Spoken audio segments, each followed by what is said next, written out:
Masih kan?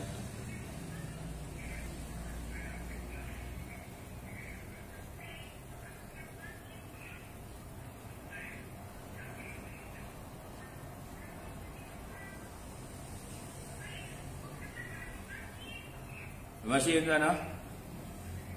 Cak dulu no.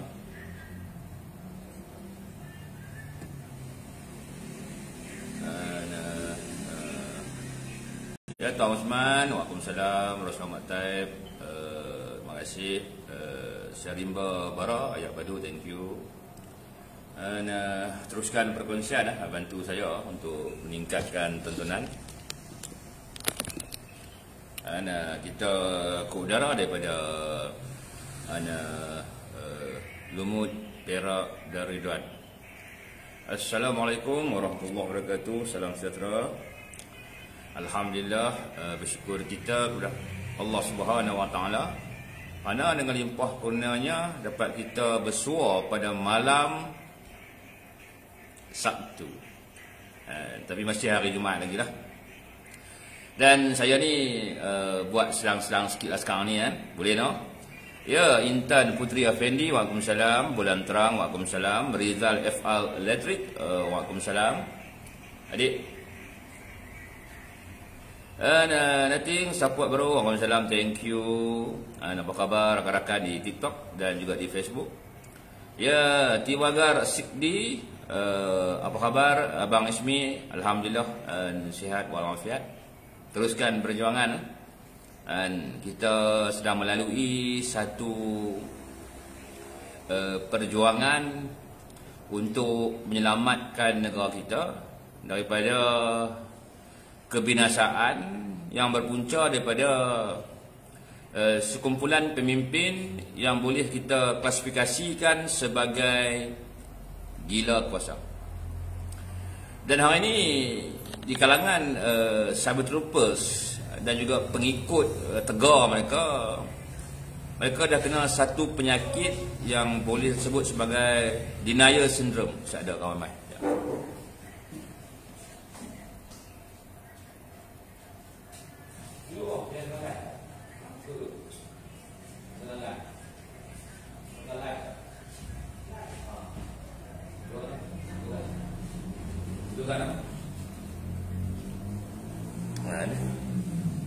Dia kena sambung balik kan, ada sahabat saya datang.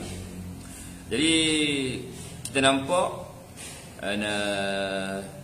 sebahagian besar pengikut tegar mereka dah kena satu wabak.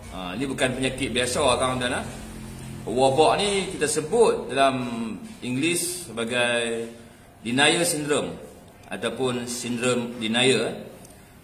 Sindrom menafikan, ataupun peribahasa mudah bagi kita rakyat Malaysia, bagi kita orang Melayu tersebut sebagai usaha menegakkan benang yang basah dan cuba mempertahankan kemungkaran yang dilakukan oleh pucuk pimpinan partai mereka ketika menghadapi pilihan raya ke-15. Dan sudah maklum, akaun rasmi Pusat Bersatu telah dibekukan SPRM bagi membantu siasatan yang melibatkan rasuah ataupun suapan. Jadi tuan-tuan tengok kan, rata-rata kepimpinan Perikatan Nasional dah kena denial syndrome. Malah pengikut mereka juga kena denial syndrome. Dan itu juga sebagai satu bukti yang jelas bahawa mereka ni keberangkalian melakukan rasuah untuk mendapatkan dana pilihan raya tu amat tinggi.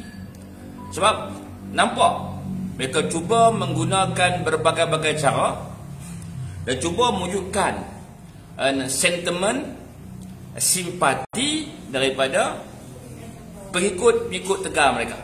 Dan dalam keadaan hari ini sebenarnya mereka dalam keadaan yang panik, mereka dah mula seperti kucing kehilangan anak atau anak kucing kelingan ibu, mereka dah mula meracau, dan mula create berbagai-bagai fitnah. Kononnya siasatan dan pembekuan akaun rasmi mereka itu bermotifkan politik untuk mematikan langkah mereka di pilihan raya negeri yang akan datang. Jadi sebenarnya mereka dah kentul, dan mereka tahu tak lama lagi tentu ada sebahagian dari kalangan pucuk pimpinan mereka akan didakwa di mahkamah dan akan turun naik mahkamah.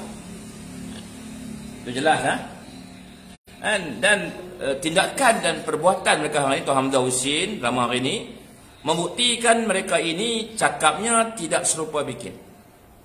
Sedangkan mereka ini menghasut orang Melayu, menghasut rakyat Malaysia untuk mendapatkan undi dengan mengeluarkan slogan PN the best, PN bebas rasuah, PN pemimpin berintegriti, credibility, macam-macam, bahasa-bahasa wakil-wakil yang hebat-hebat, mereka letak kepada pucuk pimpinan mereka. Jadi hari ini, bila terbongkar jumlah baki wang dalam akaun rasmi mereka begitu banyak, bayangkan selepas pilihan raya, bukan sebelum pilihan raya. Kalau selepas pilihan raya pun baki simpanan jumlahnya 300 juta ringgit Malaysia. Itu belum kita buat semakan di akaun-akaun rasmi tiap-tiap negeri. Itu belum akaun rasmi partai PAS disiasat. Maknanya tuan bayangkan kalau hari ini selepas pilihan raya mereka ada 300 juta ringgit cash money, bayangkan sebelum pilihan raya yang ke-15, mungkin angkanya bilion ringgit Malaysia. Dan perkara tu tak boleh disorok, sebab zaman sekarang ni ada transaksi elektronik. Jadi keluar masuk duit tu SPRM tahu. Jadi tak lama lagi kita akan tahulah jumlah angka sebenar perbelanjaan mereka di pilihan raya yang ke-15. Sama-sama kita nantikan. Ya. Waalaikumsalam Mak Sepanjaya Facebook. Waalaikumsalam, terima kasih. Adukah boneka, terima kasih. Jadi clear tuan-tuan. Tu orang kata ayam berkokok ekornya penuh tai. Di depan rakyat, lakonan mereka ini seumpama mereka ni maksum dan benar-benar ingin menyelamatkan negara ini, ingin menyelamatkan rakyat, malah ingin menyelamatkan seluruh umat Islam.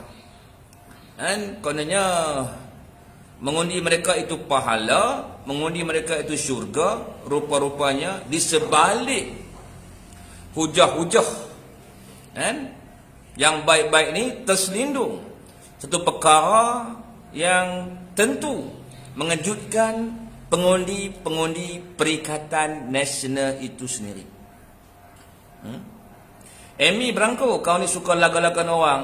Saya tak melagakan siapa-siapa. Jadi kamu fikirlah sendiri. Dan Amy Branco daripada TikTok, fikirlah sendiri. Sampai bila nak menegakkan benang yang basah? Jangan dan lisan kononnya nak lawan rasuah. Tapi perbuatan tu bukan yang menentang rasuah.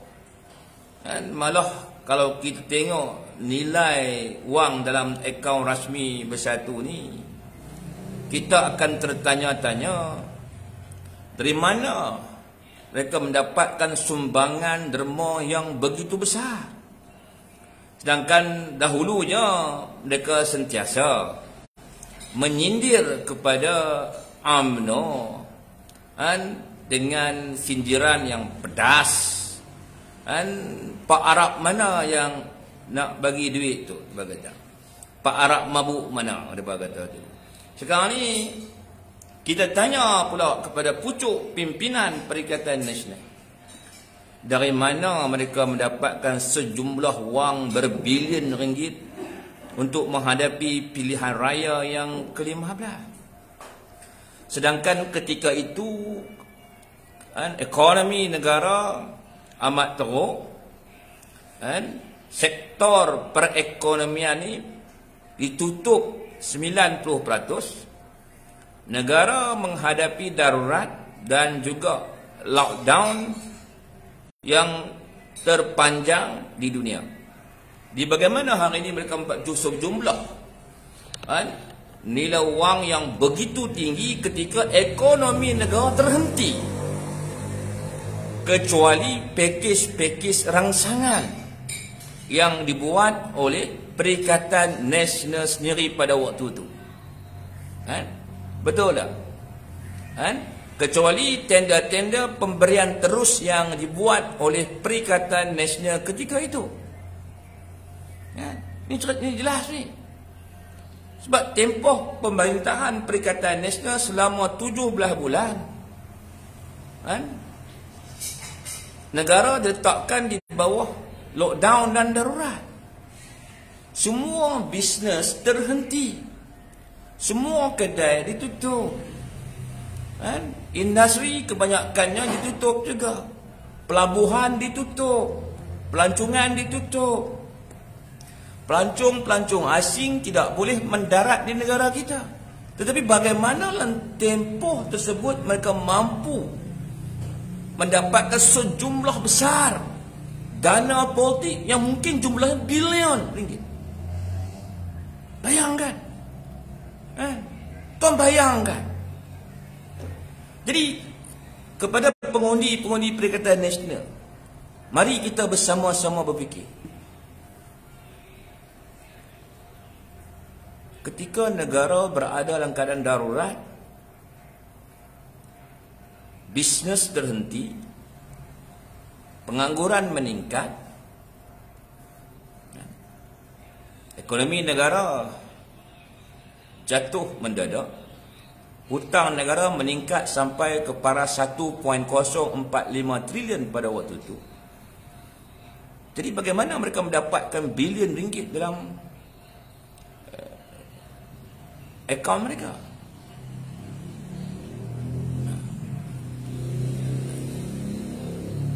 Sedangkan dulu mereka tuduh Barisan Nasional sakau. Tapi pada waktu itu ekonomi negara memang berjalan lancar. Berbanding ketika mereka mendapatkan dana politik itu, ekonomi negara ditutup. Maknanya, kalau kita fikirkan secara jujur, dana itu berasal daripada pakej rangsangan ekonomi. Dana itu mungkin berasal daripada tender pemberian terus 92.5 bilion ketika mereka melakukan pakej rangsangan ekonomi. Jadi siapa nak bagi? Rakyat pada waktu itu pun dalam keadaan yang mudarat, tak ada duit. Takkanlah kita ahli Perikatan Nasional, ahli-ahli bersatu menderma sampai mereka ada bilion ringgit pada waktu itu. Jadi ini satu fakta dan bukti yang jelas bahawa kemenangan 74 kerusi Perikatan Nasional sebenarnya bergantung dari resepi kekayaan yang dimiliki oleh Parti Bersatu dan juga Perikatan Nasional. Dalam hari ini kita bercakap soal dari mana Perikatan Nasional mendapatkan duit. Ekonomi terhenti pada waktu itu. Rakyat kebanyakannya tak dapat keluar bekerja. Prestasi KDNK negara jatuh. Pertumbuhan ekonomi jatuh. Nilai ringgit jatuh. Ekspor jatuh. FDI jatuh. DDI jatuh. Di company mana yang nak menderma sejumlah besar wang kepada Bersatu Perikatan Nasional pada waktu itu? Kecuali melalui pakej rangsangan ekonomi, melalui penganugerahan pemberian tender terus kepada kroni, ahli keluarga dan yang lain-lain. Dia fikir benda ni. Dan benda ni bukan kita nak politikkan, tapi kita kena sama-sama memikirkan untuk mencari jawapan dari mana mereka mendapatkan dana yang jumlahnya bilion ringgit Malaysia.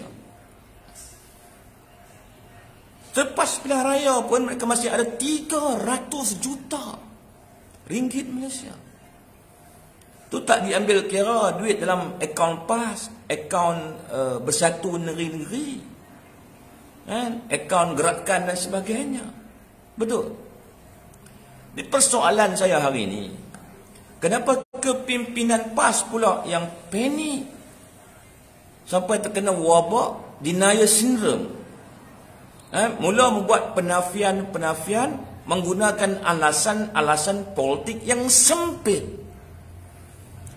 Kononnya akaun Bersatu dibekukan bermotifkan politik.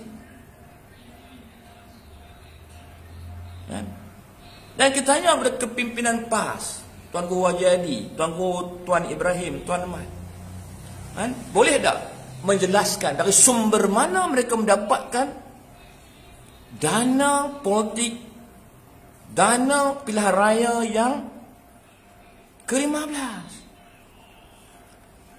Setahu saya penerima sedekah pun telah dipanggil oleh SPRM. Fikir benda ni. Kalau dulu kita lihat Muhyiddin Mahathir minta kita mikirkan soal 1MDB, soal dana politik UMNO. Betul? Tapi hari ini kita mengajak rakyat pula mikirkan dari mana sumber dana yang mereka dapat tu. Rusinin Kurungot, Waalaikumsalam. Kalau tanya saya mudah saja. Saya rasa dana dapat dari sumber yang tak betul. Ini pandangan saya peribadi. Sebab kita melalui 17 bulan di bawah Kerajaan Perikatan Nasional. Setahun lebih kita di bawah pemerintahan lockdown dan darurat. Sistem ekonomi kita terhenti. Banyak kelang-kelang tidak boleh beroperasi. Kedai-kedai ditutup. Peniaga jalanan tak boleh meniaga. Tidak boleh merentas daerah, merentas negeri ataupun keluar negara. Bermakna semua sektor ekonomi pada waktu itu terhenti. Ini mereka dapat derma dari mana ini? Yan Mai, derma dari mana? Sumbangan tu dari mana? Takkan tempoh 17 bulan tu mereka boleh mengumpulkan berbilion ringgit. Dari mana? Siapa yang ada wang pada waktu itu? Kita rakyat di bawah pun tidak ada wang. Kita tahu. Dalam tempoh lockdown dan darurat, banyak syarikat-syarikat asing dan tempatan gulung tikar. Kita semua tahu jumlah pengangguran meningkat begitu tinggi ketika itu. Kita semua tahu kerajaan terpaksa mengikut kehendak kita pada waktu itu dengan membenarkan pengeluaran KWSP 1, 2, 3. Betul. Dan ketika itu ada juga pakej rancangan bakul makanan. Betul? Semua kita melalui perkara ini, saudara. Tapi kita fikirkan bagaimana Parti Bersatu dan Perikatan Nasional boleh mengumpul bilion ringgit Malaysia. Kau tanya saya ni, saya rasa mungkin daripada vaksin ke apa ke, wallahualam lah. Sebab harga vaksin pun mereka tidak umumkan kepada rakyat secara rasmi. Bila tanya soal berapa harga vaksin, kan? Mereka kata tak boleh cerita, ini perjanjian rahsia. Tak apalah, hak mereka. Tapi hari ini bila mereka kehilangan kuasa, terbongkar berkenaan 92.5 bilion. Saya rasa banyak lagi yang akan terbongkar selepas ini. Jadi kita tengok Parti PAS. Parti PAS sepatutnya profesional. Tak bolehlah nak menggunakan agama untuk menghalalkan kutipan dana yang melalui cara dan jalan yang salah. Jadi benda ni tuan-tuan, saya rasa semua orang boleh dapat jawapan dia, kan? Tuan Azam, Umi Yusuf, Zul Ihsan, Intan Putri Afendi, semua boleh fikir benda ni. Dari mana dapat duit ni? Syarikat kebanyakannya rugi. Syarikat SME, Small Medium Enterprises, kebanyakan rugi dan gulung tikar. Betul? Peniaga-peniaga jalanan kebanyakannya berhenti berniaga. Ketua-ketua keluarga pada waktu tu menganggur, bergantung kepada kir BSP saja. Pilot kehilangan kerja, pramugara kehilangan kerja. Betul? Anak-anak muda tak dapat ke universiti untuk meneruskan pembelajaran fizikal, terpaksa belajar melalui alam maya. Bermakna pada waktu tu satu dunia rugi, tuan-tuan. Amerika rugi, China rugi, Rusia rugi, India rugi, Indonesia rugi, Vietnam rugi, semua satu dunia rugi. Majoriti syarikat dunia pada waktu tu rugi, kecuali sarung tangan dan vaksin saja yang untung. Betul? Hospital untung. Tapi bagaimana hari ini Bersatu Perikatan Nasional boleh untung berbilion-bilion ringgit?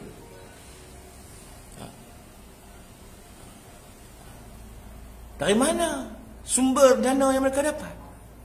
Dari mana? Ini persoalan dan tanda tanya kita kepada pemimpin Perikatan Nasional.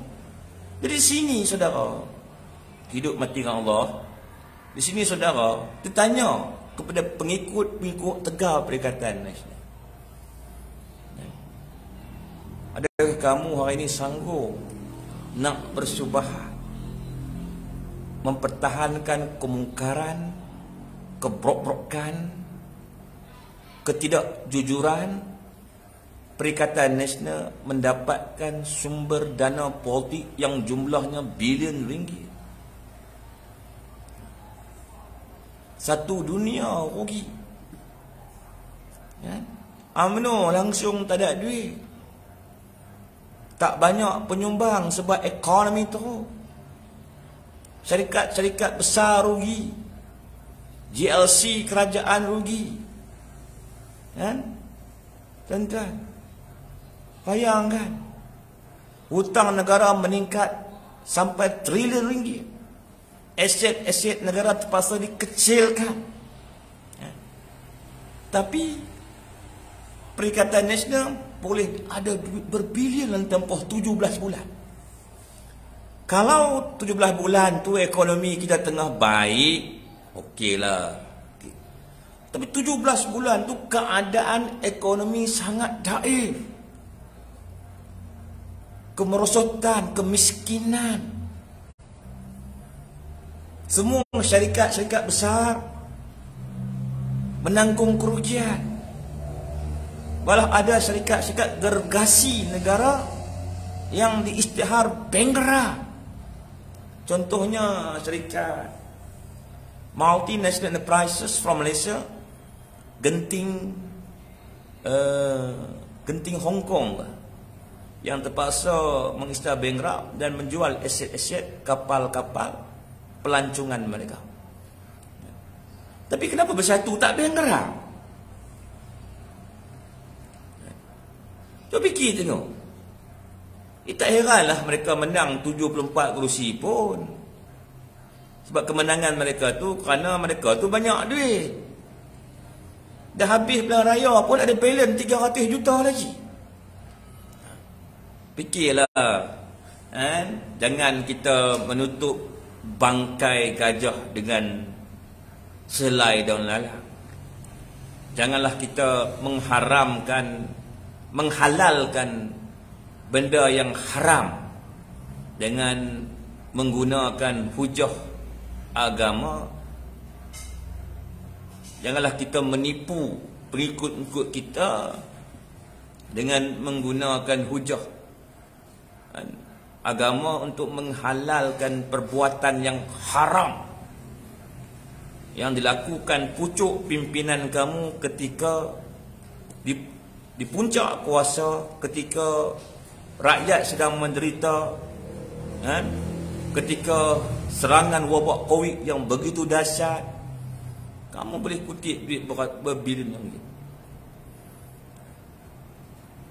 Hasan Karim, Hashim, fikir sendiri je.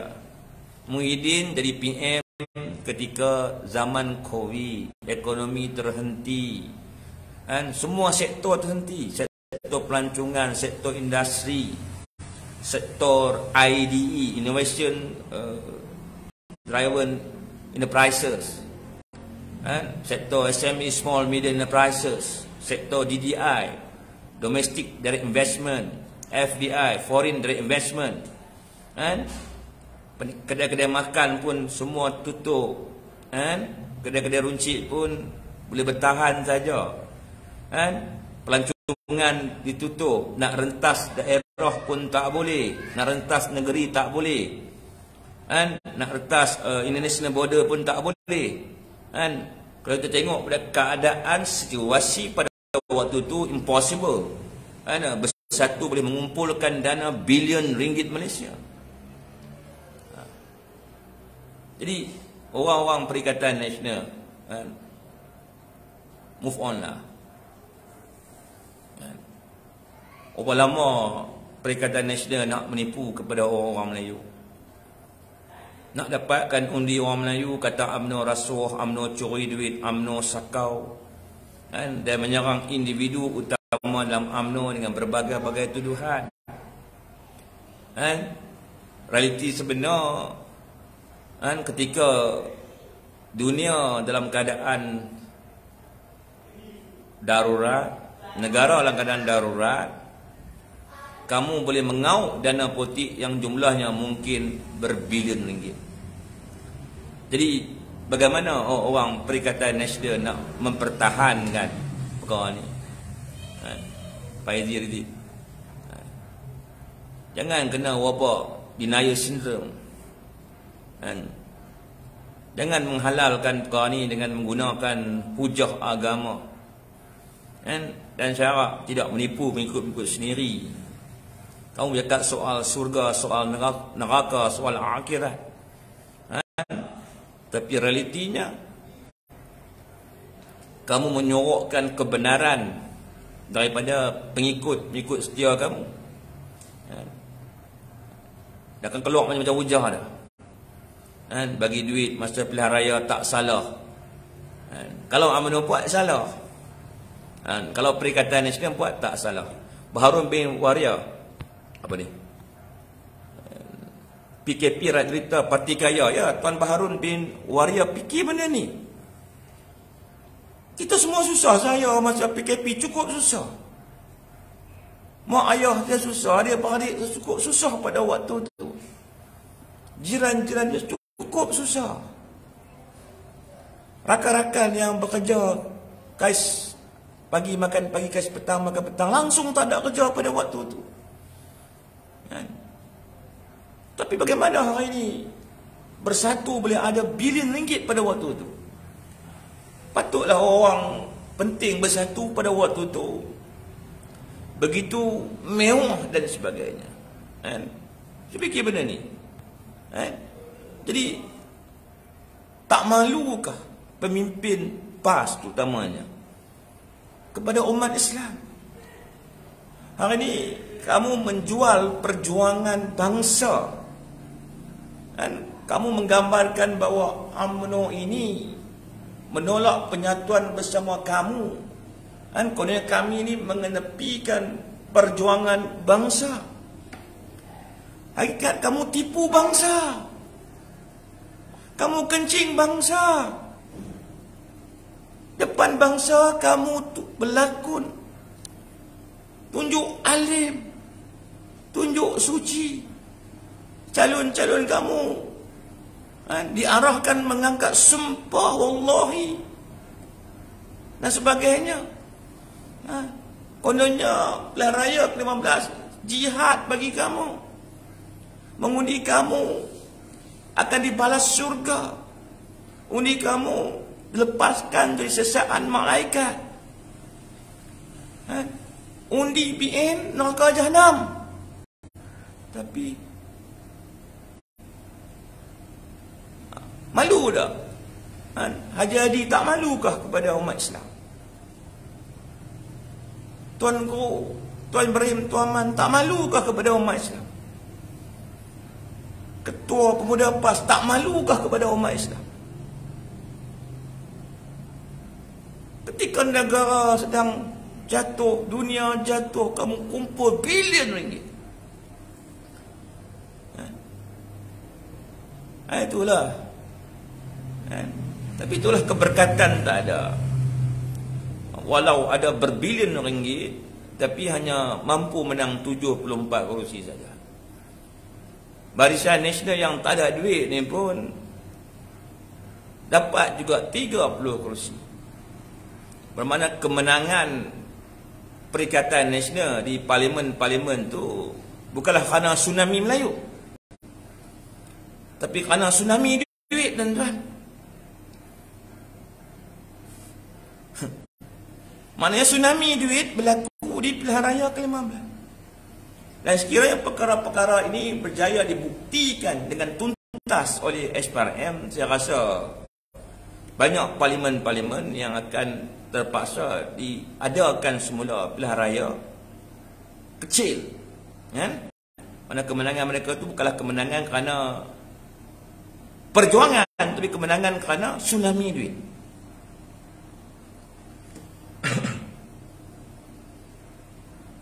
Ya awal tip Muhammad UMNO tolak orang Melayu. Orang Melayu tak tolak UMNO. Memang ramai di kalangan orang Melayu memilih Perikatan Nasional di 74 parlimen dan dun di beberapa buah negeri.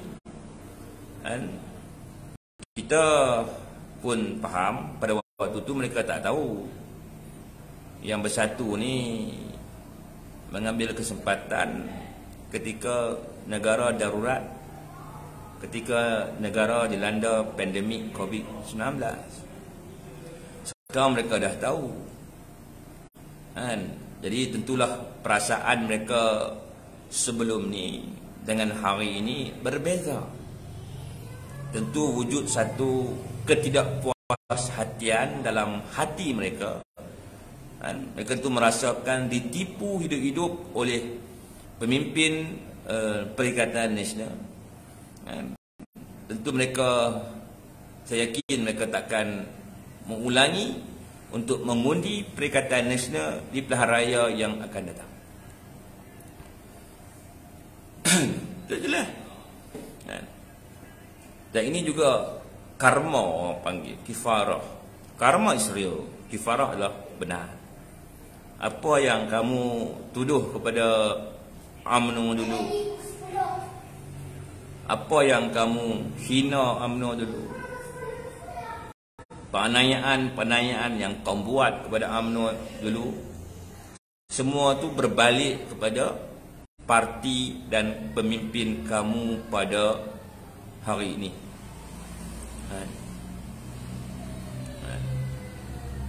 Kamu dah buat satu kesilapan yang besar.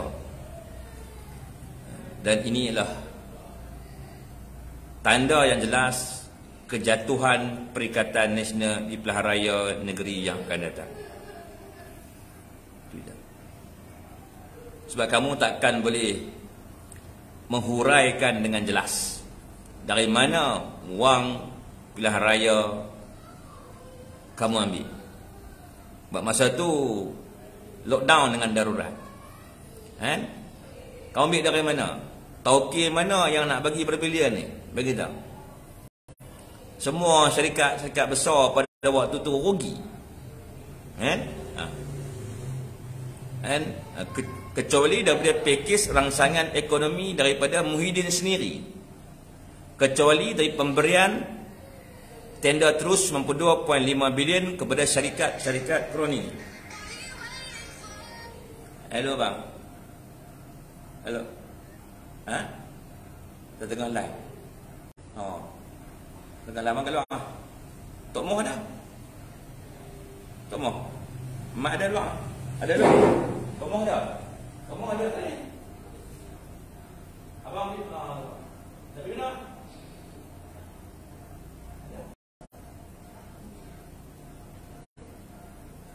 Tengah lah. Okey, ada lah. Mama, tak ada ni, mama. Okey.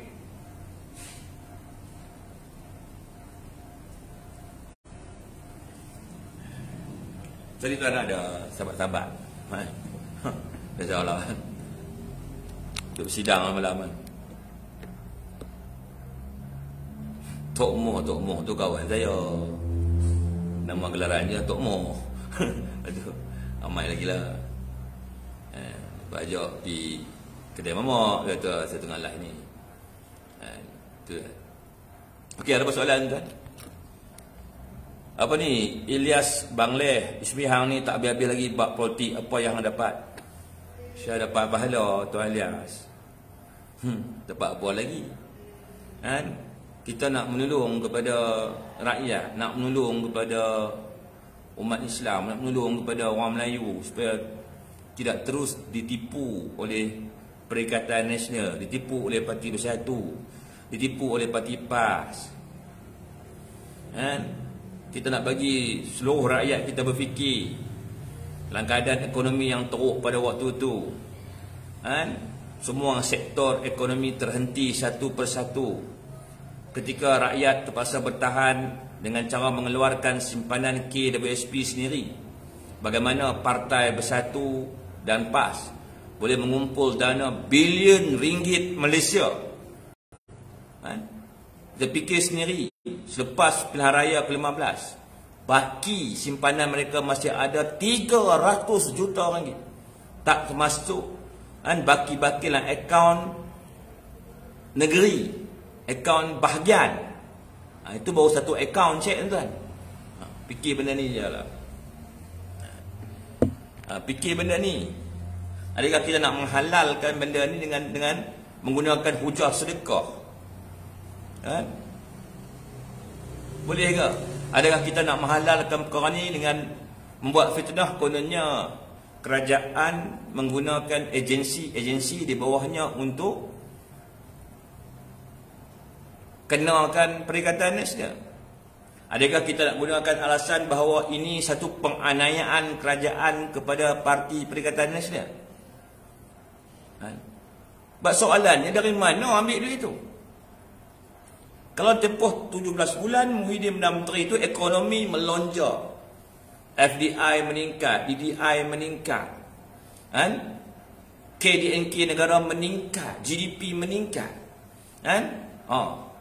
ni tak ada, semua merosot. Hutang pun meningkat. Ni dari mana ambil duit tu? Dari mana? Rakyat ikat perut pada waktu tu syarikat-syarikat. Majoritinya menanggung kerugian. Banyak syarikat yang bankrupt. Rakyat menganggur pada waktu tu susah nak mampu orang kata. Sekatan rentas daerah, rentas negeri, rentas international border. Bagaimana hari ini semua orang rugi, semua orang teruk, tapi Bersatu Perikatan Nasional boleh untung berbilion ringgit. Siapa yang bagi? Siapa yang bagi? Atau duit itu memang duit rakyat? Atau duit itu memang dana rakyat yang diambil melalui kaedah silat mata, melalui pemberian projek-projek terus kerajaan, direct nego. Dari situ dapat dana tu. Ini persoalannya. Saya percaya dana yang banyak dalam Perikatan Nasional asalnya daripada dana negara, daripada dana milik rakyat sendiri yang diambil dengan cara pemberian tender terus kepada kroni. Saya percaya. Sebab apa? Kalau mengikut kenyataan SPRM, pembekuan akaun bersatu ada kaitan dengan sasakan 92.5 bilion projek direct nego zaman Mahayudin sebagai Perdana Menteri yang ke-8. Zahrawi Sofia, kita rakyat fikir sendirilah, jangan jadi walaun. Ya, fikir benda ni. Sebab saya rasa jawapan dia berkenaan bersatu duit tu mudah dapat lah. Syarikat-syarikat besar rugi. Syarikat mana yang boleh nak bagi dana berbilion ni? Syarikat-syarikat kecil rugi. Betul? Rakyat dalam keadaan susah keluar duit KBSP. Betul? Ekonomi terhenti, sektor pelancongan terhenti, tak ada projek-projek dilakukan pada waktu itu. Pelabur-pelabur lari tinggal negara kita, mata wang pun jatuh. Yang untung cuma syarikat judi sajalah, naik 22 kali jabatan. Betul? Tapi bagaimana hari bersatu boleh ada bilion ringgit sebelum menghadapi pilihan raya ke-15? Selepas pilihan raya pun ada lagi 300 juta ringgit baki lah kau. Macam mana? Pikir benda ni tengok. Kita fikir benda ni. Apa ni? Sultan Al-Fatih Ismi dah belajar dengan cikgu, dia buat perception. Saya bukan buat perception.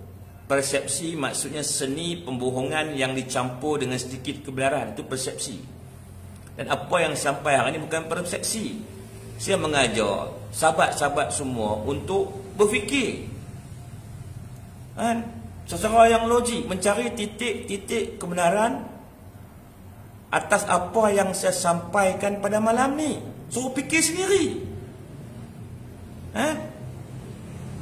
Fikir sendiri. Kita masa tu susah. Macam mana mereka boleh ada bilion ringgit pada waktu tu?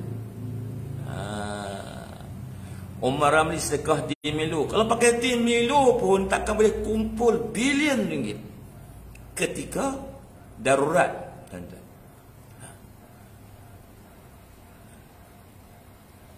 Nak kata duit dari luar negara, negara mana yang nak sumbang pada waktu tu? Kalau kata derma berbilion itu dari syarikat-syarikat besar, syarikat mana yang untung pada waktu itu? Kecuali syarikat-syarikat kroni yang dapat tender mungkinlah. Betul? Sebab mereka bukan, kalau berbagi bukan duit mereka. Saya bimbang duit itu lah dana rakyat, dana negara. Makna dalam kesusahan, dalam penderitaan kita rakyat menghadapi pandemik COVID-19, ada pihak yang mengambil kesempatan mengauk sebahagian besar wang rakyat melalui projek-projek pemberian terus, yang tidak boleh dipersoalkan kerana darurat, emergency. Tak perlu bawa perkara ni ke dalam parlimen, mana Perdana Menteri boleh buat keputusan sendiri saja. Tak lama tu entah. Dulu memang kita tak boleh pertikaikan sebab mereka ada kuasa. Sekarang kita boleh pertikaikanlah perkara ni. Kita cuma nak tahu kebenaran. Dari mana sumber dana tersebut. Itu saja. Dan ini usaha kita untuk menyedarkan pengundi-pengundi Perikatan Nasional bahawa mereka tersalah pangkah di pilihan raya yang ke-15 dan jangan salah pangkah lagi di pilihan negeri dan juga di pilihan raya yang ke-16. Tuan dan puan, saya terpaksa berhenti dulu. Tak ada ramai rakan-rakan saya datang. Jadi saya nak kena berjumpa dengan rakan-rakan saya. Macam tuan, sebelum setelah ini saya mohon ampun dan maaf. Yang baik itu datangnya daripada Allah Subhanahu Wa Taala, yang lemah dan buruk dari kelemahan diri saya sendiri. Teruskan perjuangan. Jangan berhenti. Macam tuan, wallahu a'lam bissawab, wa billahi taufiq wa hidayah. Wassalamualaikum warahmatullahi wabarakatuh.